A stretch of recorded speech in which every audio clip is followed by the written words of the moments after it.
Do you know what kind of maths does owl like? They like algebra. Ha ha ha ha ha. Now jokes apart, let us go to our studies. Hello friends, welcome to my channel. Today we are going to speak about our flying friends. Birds. Birds are very beautiful and very colorful creatures found in nature. Have you ever seen a parrot or a peacock? How nice feather do they have? Birds have three types of feather. 1. Boggy feather. Boggy feather covers the bird's body. 2. Down feather.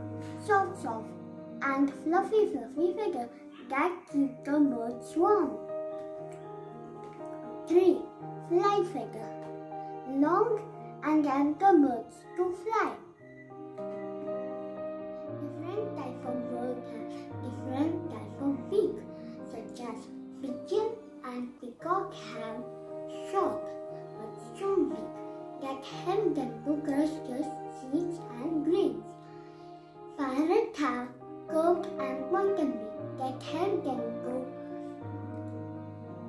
crack nuts.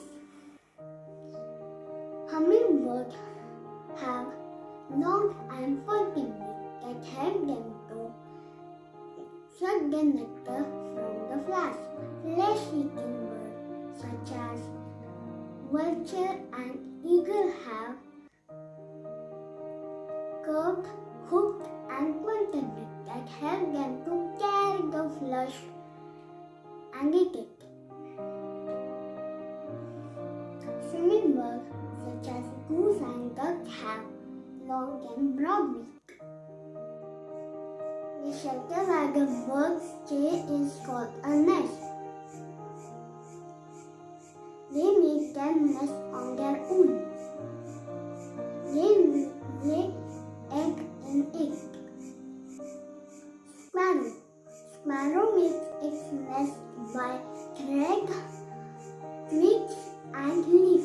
Tailor bird sews the leaf and makes its nest.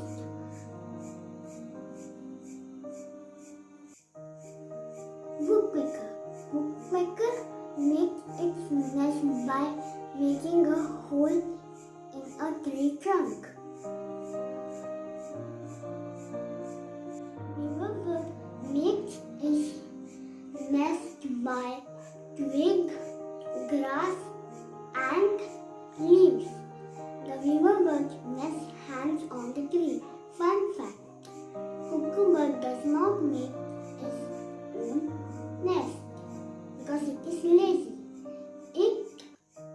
It lays the eggs in closed nests. Some birds such as parrot and coffee